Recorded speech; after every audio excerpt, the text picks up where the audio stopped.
Seorang sahabat waktu itu datang kepada Rasulullah SAW. Ya Rasulullah, kami ini dagang untungnya kecil, sedangkan orang-orang Yahudi dagang untungnya besar. Sama-sama di Madinah nih. Nabi kaget, kok bisa begitu? Barangnya sama, sama katanya. Kok bisa orang Yahudi untungnya gede, kalian untungnya kecil? Para sahabat menjawab, kami kalau dagang ngikutin caramu berdagang ya Rasul. Rasul tambah kaget lagi lah. Bagaimana caranya? Kami kalau dagang jujur. Kalau orang mau beli 1 kilo, saya nggak ngurangin timbangan, tetap 1 kilo. Kalau mau beli 1 meter, tetap 1 meter, nggak ngurangin ukuran. Sedangkan orang Yahudi, kalau dagang, curang, ngurangin timbangan, ngurangin ukuran. Makanya labanya, untungnya gede. Sedangkan kami untungnya kecil. Udah jujur belum tuh? Udah jujur belum tuh? Udah jujur kan? Udah jujur kan? Apa kata Rasul? Cara kalian berdagang salah. Maukah aku beritahu bagaimana cara berdagang yang benar? Rasulullah SAW mengatakan, kalau ada orang mau beli, ente jangan kurangin, ente lebihin. Ngerti gak? Ngerti gak? Di zaman saya kecil tuh, kalau orang jual kacang tuh, habis di sendok 2 biji, ditambahin dikit, biar anget. Ngerti gak? Kalau jual duku tuh, habis ditimbang, tambahin dikit, biar anget. Bener gak? Jual daging, potong tuh, habis itu tambahin dikit, biar anget. Tahu gak? Apa yang kejadian? Orang-orang yang biasa belanja di pasar Madinah, orang Yahudi, sekarang pindah ke tempatnya orang Muslim. Karena pertama, orang ngomong dari mulut ke mulut. Kalau belanja di pasarnya orang Islam aja enak, 1 kilonya berat. Kalau tempat orang Yahudi 1 kilo. Enakan pasar orang Islam kalau 1 kilonya banyak. Kalau tempat orang Yahudi 1 kilonya dikit. Ini rahasia yang pertama. Rahasia yang kedua, tiap kali dia jualan kan berarti dia sodakoh. Ngelebihin, bener gak? Kalau sodakoh ente ngundang barokahnya Allah. Paham gak? Paham gak? Jadi Bapak Ibu sekalian, ini kita tarik 2 pelajaran penting. Yang pertama, kalau bisnis jangan curang. Ngapain bisnis curang? Bener gak? Kita orang Islam men. Kalau ente orang Islam, sholat tapi bisnis curang, enggak oke. Yang pertama nih, bisnis jangan curang. Jangan ngurangin timbangan, jangan ngurangin hak pembeli. Yang kedua apa ya? Yang kedua, kalau bisnis itu banyakin sodakoh, ngejar barokah. Makanya kita diajarkan oleh Rasulullah SAW sebuah doa yang sangat ada yang tahu doanya? Doa mau makan, doa mau makan, doa mau makan, doa mau makan, doa mau makan. Woi gocap woi, ya bu. Allahumma barik lana, gocap.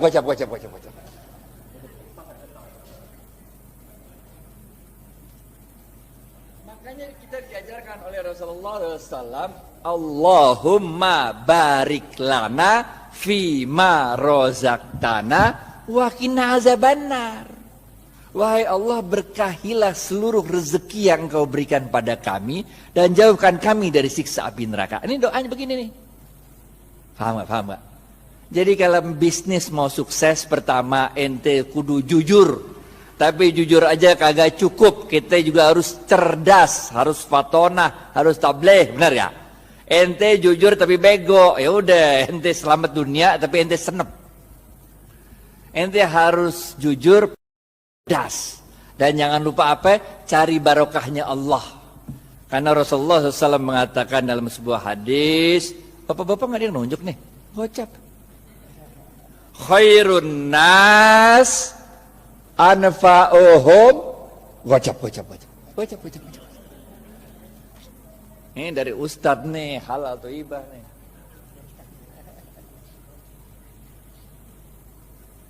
Paham ya? Yang pertama nih, kudu jujur, sidik amanah. Sidik jujur kepada Allah. Kalau Allah bilang haram, tinggalin aja dah. Amanah, itu kalau dikasih kepercayaan sama orang jangan dirusak, pegang baik-baik, benar gak?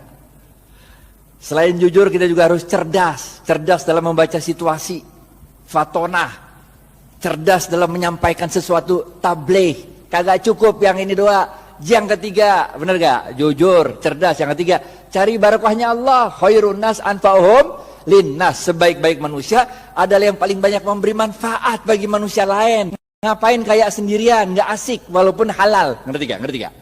Nggak asik kaya halal tapi nggak nyebarin barokah, nggak asik. Orang bilang dia kaya tapi pelit, bener gak? Yang keempat, terakhir nih, habis nih. Oke, yang terakhir, keempat. Jangan lupa Rasulullah SAW bersabda, man lam yashkurin nas. Susah ya? Pilihan berganda. A, man lam yashkurin nas lam yashkurillah. B, man lam A atau B? A.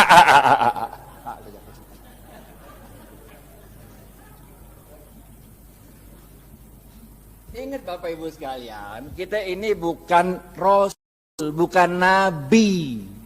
Kalau Rasul sama Nabi ada masalah, doa dikit, Allah kirim pertolongan pakai malaikat. Ya kan? Nabi Musa, depan laut, belakang Fir'aun. Masalah kan? Doa dikit, laut merah kebuka, jalan baik-baik dah. Bener gak? Fir'aun ngikut dari belakang, doa lagi dikit, ketutup laut merah, mati Fir'aun. Bener gak? Nabi Ibrahim dibakar hidup-hidup sama Namrud. Doa dikit, berasa dingin tuh api. Bener gak? Nabi. Lah kita ini manusia, Pak. Coba aja ibu pulang ntar, coba bakar tangan kalau nggak gosong, bener gak? Caranya Allah nolongin kita dengan menggerakkan makhluk-makhluknya untuk nolong kita. Itu sebabnya man lam yashkurin nas lam yashkurillah. Siapa-siapa yang tidak dapat berterima kasih pada manusia, pada hakikatnya dia tidak bersyukur kepada Allah. Nih nomor 4. Ente sukses bisnis, ente jangan merasa sukses itu karena diri ente. Tapi karena Allah menggerakkan makhluk-makhluknya supaya kita sukses. Emang bisa hidup sendirian? Emang saya bisa nyampe Al-Azhar kalau kagak ada supir yang nganterin kemari? Emang supirnya bisa nyampe sini kalau di rumahnya nggak ada istrinya yang nyetrikain pakaian? Emang mobil bisa jalan sendiri kalau nggak ada yang jual bensin? Bener gak? Man lam yashkurin nas lam yashkurillah. Kesimpulan, habis waktunya nih. Yang pertama, oke? Jangan lupa jujur. Jujur penting. Ada 2 jenis jujur. Kepada Allah namanya siddiq, kepada manusia namanya amanah. 2, cerdas. Ada 2 jenis cerdas. Yang pertama fatonah, faham memahami situasi. Yang kedua tabligh, pandai untuk meyakinkan orang lain. Yang ketiga apa? Khairun nas anfa'uhum linnas. Bisnis itu jangan cuma mau cari untung, tapi bisnis itu harus memberikan manfaat banyak-banyaknya orang. Bener gak? Yang keempat, jangan kita yang merasa bangga kesuksesan bisnis itu karena kita doang. Kita harus terima kasih sama orang-orang lain. Karena man lam yashkurin nas lam yashkurillah. Siapa-siapa yang tidak dapat berterima kasih pada manusia, pada hakikatnya dia tidak dapat bersyukur kepada Allah. Maka dalam tempo yang singkat, dominasi ekonomi Yahudi di kota Madinah dapat dipatahkan oleh kaum muslimin. Bagaimana dengan kita di Indonesia? Nanti kita serahkan ke Khalil Ridwan untuk yang membahas. Pokoknya nggak usah nunggu kita sempurna dah.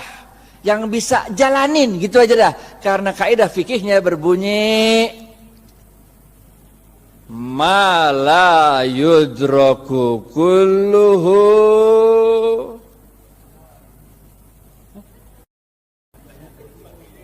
gocap.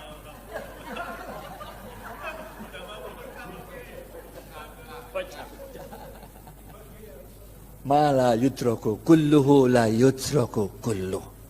Kalau engkau tidak dapat melakukan kebaikan itu 100%, jangan engkau tinggalkan kebaikan itu 100%. Jangan nunggu sempurna baru kita lakukan. Lakuin dulu, nggak usah nunggu tajwid, makhraj sama tahsinnya benar. Jangan nggak usah, sholat aja sholat. Nggak usah nunggu kita sempurna baru kita jalan, nggak usah. Jalanin aja dulu dah. Karena dalam sebuah hadis qudsi Allah mengatakan, amalkan apa yang engkau ketahui, niscaya akan aku beritahu apa yang tidak engkau ketahui. Jalanin aja, jalanin. Karena barokah fil harokah. Barokah itu adanya dalam harokah, dalam pergerakan. Jalanin aja, kayak Siti Hajar lari dari Safa ke Marwah, bener gak? Itu kan lucu, coba udah Safa Marwah lari-lari 7 kali bolak-balik, kagak ada air, bener gak? Yang nemuin air siapa? Ismail. Yang capek lari siapa? Hajar. Nggak penting men siapa yang nemuin air, bener gak? Yang penting inna sofa wal marwata min sa'airillah. dicatat sama Allah. Usahanya hajar itu dicatat sebagai min sya'airillah, tanda-tanda kebesaran Allah. Nggak penting kalau kita usaha tuh, bahwa kehebatan usaha kita itu dinikmati oleh kita, nggak penting. Bahkan ketika besok pun mau kiamat, kalau punya bibit lu tanam. Ngerti ya? Terima kasih banyak. Billahi taufiq wal hidayah. Assalamualaikum warahmatullahi wabarakatuh.